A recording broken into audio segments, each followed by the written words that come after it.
In today's video, I show why I have come to the beach to hunt for some beautiful macro photos just like these.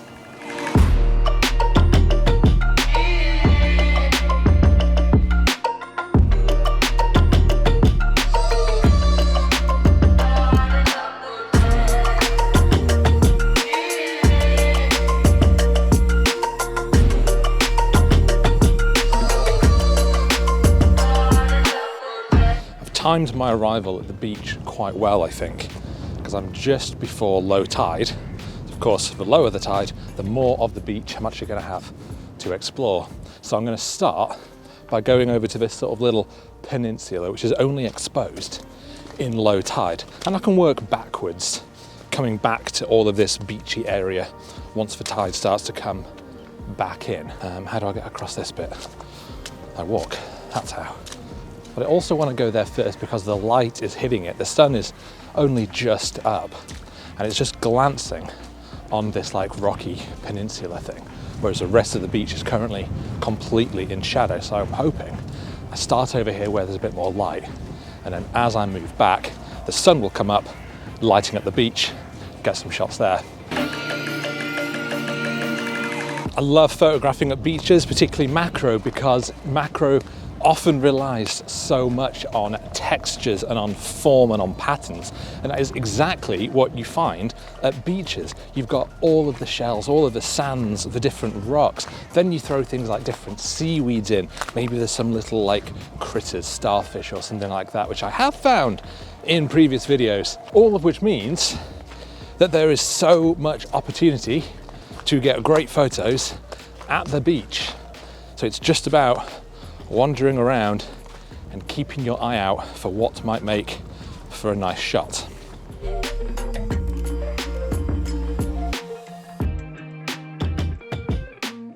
Starting off with a simple scene that I found, just this mussel shell by itself in some nice untrodden on sand, which I think just makes for a very simple composition. So I'm shooting straight down from above, f8, 60th of a second. Simple. It's perhaps not the most thrilling of photographs, but I do like to just get at least one in the bag as soon as I can, because I often find that if I make a big effort to come out on a photo shoot like I have today, I've packed my bag and I've cycled up the coast. If I don't get a shot early on, I start to feel quite I don't know, just a little bit disappointed, and it sort of saps my enthusiasm a little bit for the rest of the day. And I find that when I'm not enthusiastic, I don't really see as many photos. Maybe, I don't know, it's definitely just a mental block that I have, but just find that if I just shoot a little bit more, if I get a few shots that maybe I might not otherwise bother with, then it at least just starts to get that ball rolling, starts to get my head in the game, and that just helps me start to visualize more shots. So I do recommend giving that a try. Don't be too selective of your shots early on. Get a couple of even standard ones in the bag and see if that gets you going.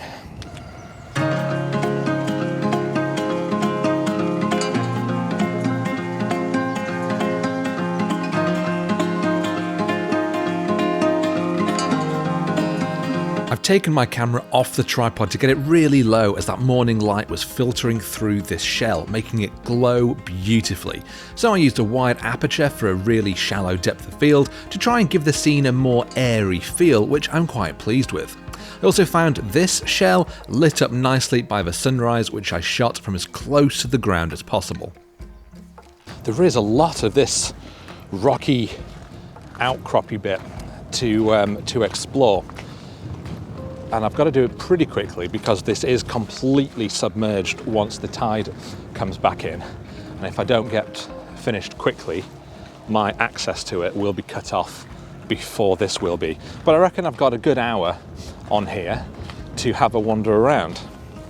And that's exactly what I'm going to do. I am going to walk around this area. I'm going to enjoy the peace and quiet of being at the sea. I'm going to actually try and immerse myself in this lovely little environment. And that is how I'm going to find my shots, just by enjoying being here, wandering around, walking over these different rocks and just keeping my eye out.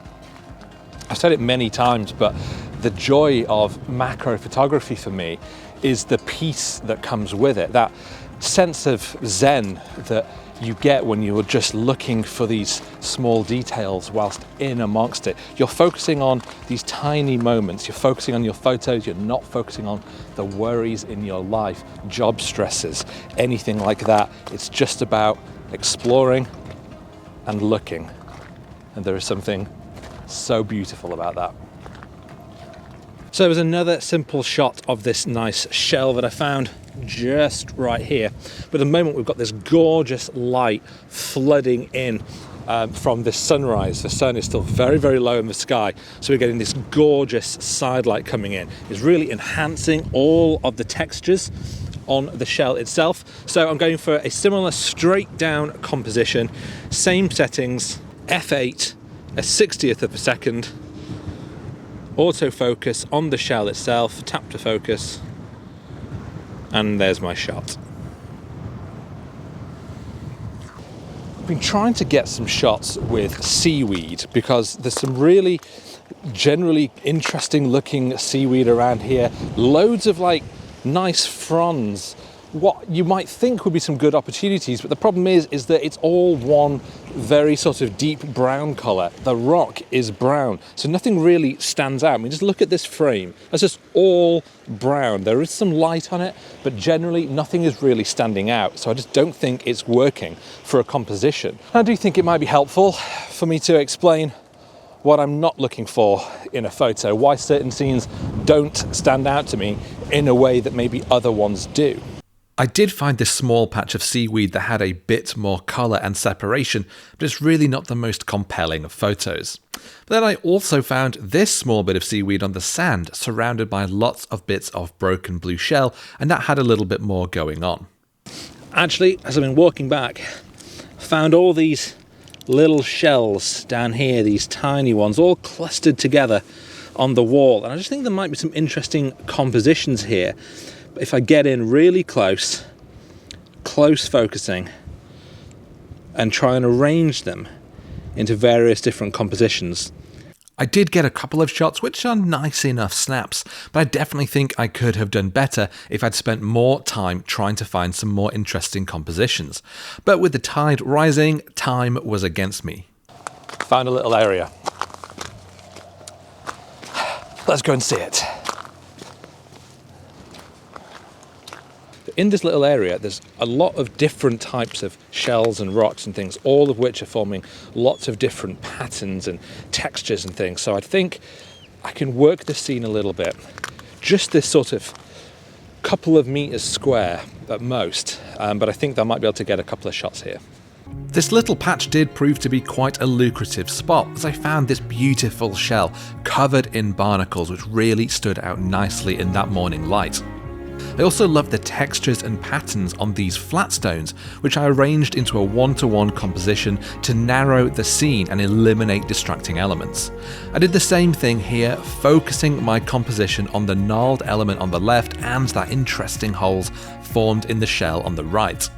Little update, I have lost my video tripod. My little mini one. It's only small, although it does have a Gitzo ball head on it, which is pretty expensive, and I don't want to lose it. And I don't want to leave stuff here. So for the last 10 minutes, looking around where I've been, trying to find the damn thing. I do not know what I've done with it. I thought I had it with me, but I guess not. I guess I must have left it somewhere. The tide is very much encroaching. I've got, I reckon, 5 minutes before I am cut off. So if I don't find it, wait, I found it. Okay, good timing, or bad timing, depending on your perspective. Okay. So, I am a bit cut off. Okay, I'm just gonna have to get wet, aren't I? Here goes.